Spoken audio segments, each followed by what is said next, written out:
I'm Katie Clancy, Chief House Hawker for the Cape House at William Ravis. And I'm Sarah Lapsley Martin of T. Martin Lapsley at Killing Grover Real Estate, and this is What's Good Cape Cod, where we show you the Cape through the eyes of a couple of locals. Every week, we tell you about a person, a place, and a thing that we think you should know about. So this week, we're talking about a local winemaker who's also a philanthropist, a historic penny candy store, and a spot where Dorothy and Toto made their big premiere.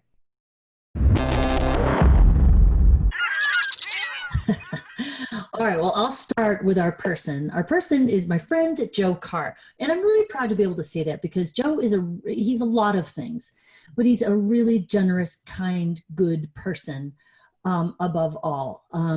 So he is a winemaker of some prestige. Yes. Joe Carr Wines, Josh Sellers. I know you've drank his wine, so I'm just saying. Delicious. So and his wines are all over the world. Yes. And they're wonderful and they're affordable. They're not cheap, but they're within reach, which is nice. Yep. I've spent some time snuggling with a Reserva from time to time. Just on your pillow. Yeah.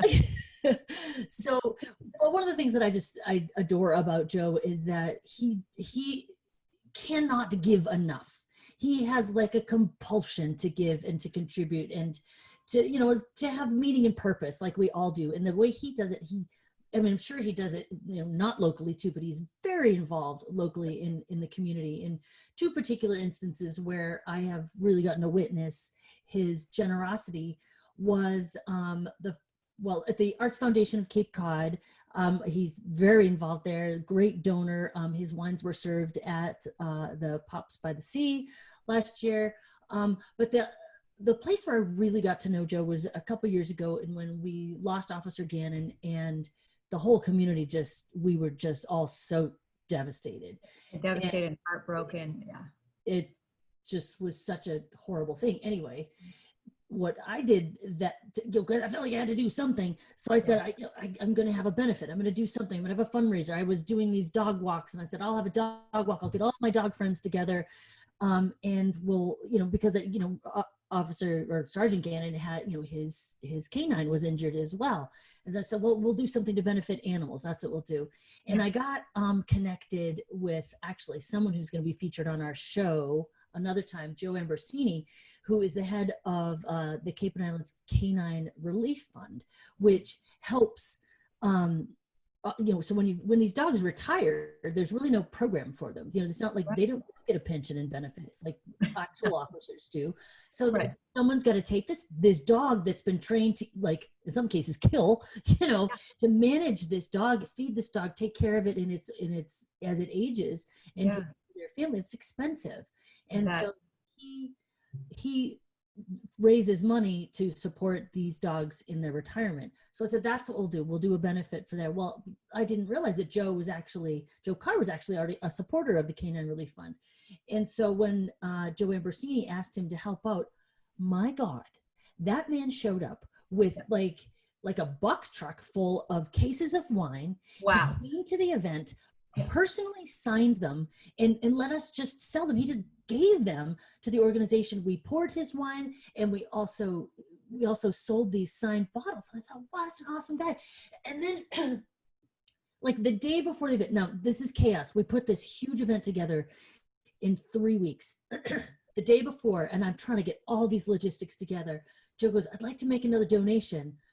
I'm like, okay, great, whatever, we'll make it work. He's like, I'd like to donate a dinner at CBI with 6 people, and my wine, I'll take care of it. We'll do it. It was like, okay. I'm like, fine. We write it in and we get it up there. And so the auction comes and it happens. And, we're all grieving. We're sad. My friends and colleagues and I have been working hard to put this event together. We're pretty tired. We may have had some Joe Carr wine. Might have, yes. And so the bidding starts. Up goes my paddle. Up goes my paddle. I keep bidding on this dinner because I'm like, well, this is a great guy. I want to hang out with him. Because my husband's like, They cut it off. Sold. We freaking won it. That's awesome. Number. So I ended up actually sharing for it. For a good cause. Yeah. It's for a good cause. Like, yeah. But I actually ended up sharing it with a colleague of mine. So, we all went to this dinner with Joe. He took us to the Chatham Bars Inn in a limo. They came and picked us all up at our houses, did a tour in cheese and wine at his house, saw his wine cellar, went to CBI, had a beautiful day. It was just awesome. That's a cool, such a cool experience that not many people get to do. Yeah, it was awesome. So Joe's just a good guy. I could go on forever, but he's just a good guy and he enjoys giving. And that I love. I just really respect that. All right. I'm sorry. So that's our person. What's our place this week? So our place this week is the 1856 Country Store in Centerville. So I just love this store. It's really like stepping back into history, into time. And so it's on Main Street in the historic district in Centerville. It's known to most people as the penny candy store, but it is so much more than just penny candy. They have gifts, whether it be, jewelry, housewares, toys, and they honestly just have gifts that are unique. So whenever I need a gift, you can go in there, you can find it for whatever age range you're looking for. And there's, of course, a whole back room that has actually penny candy. So you can go, you can put it in the bag. Right now they're doing, you can order online and then pick up your penny candy. It's like a curbside pickup they do. So, people aren't wanting to go into the store, they can still get their candy. So it's been family owned right now since the 1970s. This family moved here in the 70s. They had 5 daughters. They all work together and run it. It is now, moved down the family, which is more the daughters are running it now, but they're doing a great job. And of course, there's history to this building. I mean, I thought because it was called the 1856 Country Store that's when it was built, which you would kind of assume. Yeah, which plenty of houses around here were built in. No, in my research, I found out that it actually was built in 1840, and it was originally built to store cranberries after they harvest them. So they would store the cranberries there. And then a few years later, just 2 years later, Samuel and Moses Hallett, they turned it into a shoe store.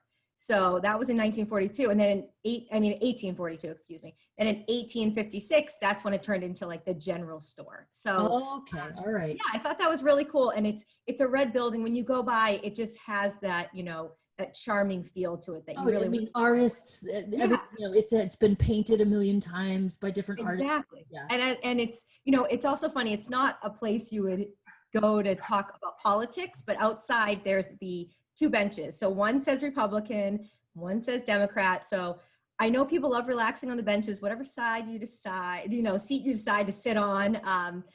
Don't talk about it, but it's, you can sit there and people take their pictures. And one of the really cool things that they did during the pandemic, I think it was maybe in April, when we were kind of all really hunkered down, they did a candy delivery. So you could message them with how many kids you have and your address, and they actually dropped off a little brown bag of candy, and my daughter was so excited. So it was just a great way to give back to the community. They didn't ask for anything in return, and it was a free thing that they did, and it was really. I didn't know about that. That's awesome. It was just something to brighten your day while we were all housebound, and to open your front door and have that little bag of candy. It was really sweet. Oh, that is so cool. That's awesome. And they did it themselves. The sisters, the owners went and delivered it all. I think they maybe did it over like 2 or so days, and it was just this. It's just a sweet gesture. Just what a great thing to do at a time like this. That's good. So definitely check them out. Get your candy and get your gifts. Absolutely. Yeah. Okay, so that's our place. What's our thing this week? So our thing this week is the Cape Cinema. So another historic place, actually. So the Cape Cinema was founded in the 1930s, in 1930 actually, and it's located in Dennis Village. If you've gone by it, it actually looks like a church from the outside, and it has a real like Art Deco feel. It's amazing inside because they have a 6,400 square foot mural, and it's, you look up. Where is it? It's on the ceiling, and it's the representation of the heavens and the constellation. So it's just breathtaking. I mean, I'm sure you can attest to it. It's stunning. Very cool. Yeah, we went there last year to see Downton Abbey. Perfect place to see the Downton Abbey. Because we're sitting in like squishy chairs, and you can look up and they can move the chairs around. You're literally sitting in armchairs watching a movie.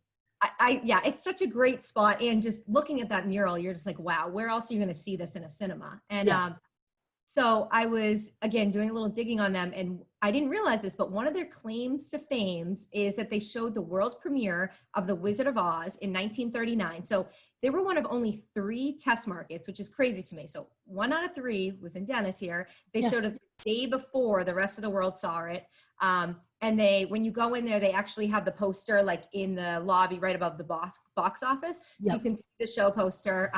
They show it now on the anniversary. They show Wizard of Oz every year on the anniversary that when it was released. And it's just so cool that here on Cape Cod, one of the It's right here. I know. We keep doing this too, Sarah. We're like, I can't believe this is here on Cape Cod. Like, Cape Cod's a really cool place. Yeah, exactly.